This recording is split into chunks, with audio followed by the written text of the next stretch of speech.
BC కోటాపై రేపు assembly కులగణన survey SC వర్గీకరణపై కూడా చర్చ. శాసనసభ మండలి ప్రత్యేక సమావేశం. దానికి ముందు రాష్ట్ర మంత్రివర్గ భేటీ. వర్గీకరణపై సబ్ కమిటీకి నేడు కమిషన్ నివేదిక. బీసీ రిజర్వేషన్లపై భూసార కమిషన్ నివేదిక కూడా. వీటిపై మంత్రివర్గ సమావేశంలో చర్చ. రాష్ట్రంలో తొలుత జడ్పీటీసీ ఎంపీటీసీ ఎన్నికలు. స్థానికంలో బీసీ రిజర్వేషన్ల పెంపుపై అసెంబ్లీలో తీర్మానం. చట్ట సవరణకు కేంద్రానికి వినతి. 11 వరకు పార్లమెంట్ సమావేశాలు. కేంద్రం స్పందించకుంటే పాత రిజర్వేషన్ల మేరకే. పార్టీల పరంగా బీసీలకు 42 టికెట్లు ఇచ్చే ఛాన్స్. 42% ఇస్తావా, నువ్వు 100% ఇస్తావా? టికెట్లు ఎవరికి కావాలి?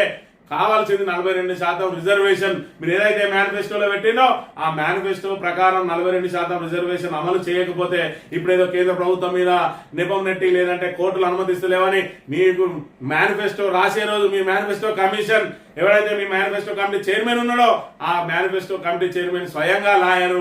ఆయనకు ఆ మాత్రం సోయి లేదా?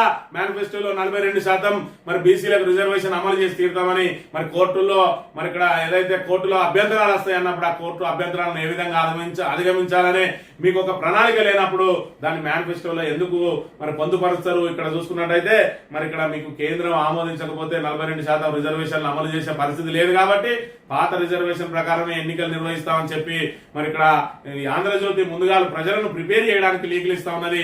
దాన్ని మరి ఏదైతే కాంగ్రెస్ ప్రభుత్వాన్ని కాపాడడానికి మరి ఇక్కడ ఏదైతే పార్టీ పరంగా బీసీలకు 42% టికెట్లు ఇచ్చే ఛాన్స్ అట.